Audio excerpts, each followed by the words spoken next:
Berikutnya itu adalah kepemilikan ditinjau dari pemiliknya, ya. Yang pertama itu adalah yang disebut dengan pemilik individu atau milkiyah fardiyah, jadi milik individu. Jadi ada izin yang diberikan oleh syariat, ya, kepada individu untuk memanfaatkan dan menguasai sesuatu barang, dan bagi orang yang lain itu tidak diperbolehkan, ya, untuk mengganggu, ya, kepemilikan itu tanpa ada izin dari orang yang memilikinya. Itu namanya adalah penguasaan atau kepemilikan individu.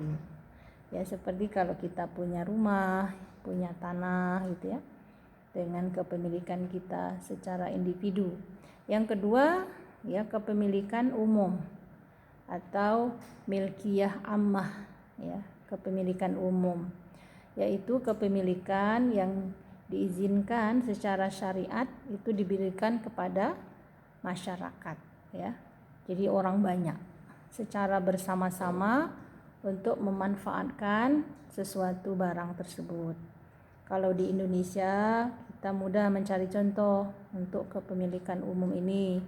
Misalnya jalan raya itu kan kepemilikan umum. Semua orang bisa mengakses atau menggunakan dengan ketentuan-ketentuan yang sudah ditetapkan. Jadi walaupun itu kepemilikan umum, ya juga ada ketentuan-ketentuannya yang harus dipatuhi oleh masyarakat atau secara bersama-sama. Misalnya di desa itu ada membuat MCK umum, ya. Nah, itu juga, atau sumur bor umum. Walaupun itu umum bisa dimanfaatkan untuk semua, ya juga punya aturan-aturan tertentu, ya, supaya tertib, ya, tidak dilakukan semaunya sendiri. Wah, ini kan milik umum, bisa semua memilikinya, terus tidak punya aturan sehingga mengganggu yang lain. Jadi intinya ada juga aturan atau yang harus dipatuhi secara bersama-sama. Kemudian ada yang disebut dengan kepemilikan negara atau milkiyah daulah, ya, kepemilikan negara. Jadi adalah izin syariat atas setiap harta, ya, yang pemanfaatannya itu berada di tangan pemerintah atau pemimpin, ya. Jadi itu kalau kita melihat kepemilikan dari sisi pemiliknya. Misalnya kalau yang milkiyah daulah atau kepemilikan negara itu seperti misalnya senjata, ya. Senjata itu adalah kepemilikannya itu diberikan kepada pemerintah. Harus diatur sedemikian rupa supaya tidak mencelakai dan bisa bermanfaat. Jadi intinya kalau memiliki harta itu milik siapapun, pemanfaatannya itu, kegunaannya itu yang sangat penting diperhatikan dan dijaga. Jadi kegunaan harta nanti kalau kita bicara tentang konsep distribusi itu akan dibahas bagaimana menggunakan harta itu sesuai dengan syariat, ya, yang diperbolehkan di dalam konsep ekonomi Islam. Nah, kepemilikan dalam sistem Islam ini seperti Ibu bilang tadi, ya, bahwa Allah adalah pemilik mutlak.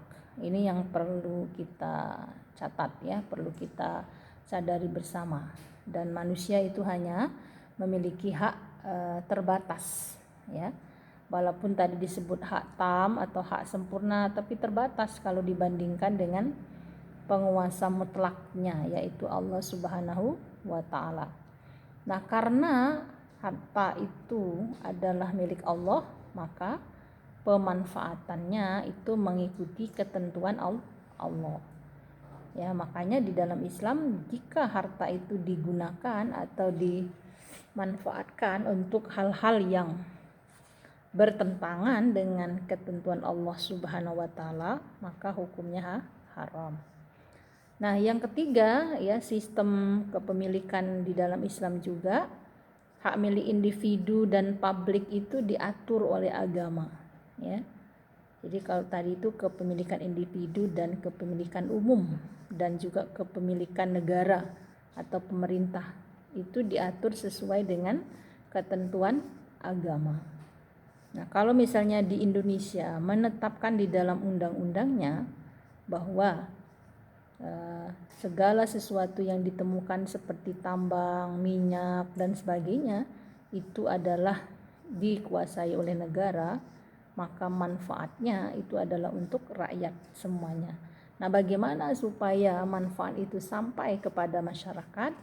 Negara harus mengaturnya dan sesuai dengan yang diinginkan oleh Allah Subhanahu wa taala. Jadi peraturannya itu harus ditetapkan yang menganut ketentuan-ketentuan dari Allah ya Subhanahu wa taala. Maka peran individu ya, masyarakat dan negara itu secara proporsional ya dalam pengaturan sumber daya alam yang ada. Ya, negara mengatur ya dan semaksimal mungkin digunakan untuk kemaslahatan masyarakat, kemaslahatan umat. Nah, distribusi kepemilikan ini ya sebagian diatur oleh pasar ya, sebagian nanti oleh pemerintah dan kemudian harus menganut ketentuan yang ditetapkan oleh agama ya. Nah, karena itu kita semua itu bertanggung jawab ya, baik kepada diri kita sendiri, kemudian secara publik umum ya, bahwa harta yang ada yang disiapkan oleh Allah Subhanahu wa taala ini yang berupa sumber daya alam itu pemanfaatannya itu adalah untuk dunia dan akhirat. Karena jangan lupa bahwa tujuan dari ekonomi Islam itu adalah untuk satu-satunya adalah pencapaian falah ya, pencapaian kebahagiaan kehidupan baik di dunia maupun di akhirat. Jadi melalui harta ini kita bisa menuju jalan Allah Subhanahu wa taala. Nah, itu yang diinginkan di dalam konsep kepemilikan Islam. Nah, untuk materi kepemilikan ini ya, sementara untuk pengantar diskusi kita cukupkan. Terima kasih atas semua perhatiannya. Selamat belajar. Wassalamualaikum warahmatullahi wabarakatuh.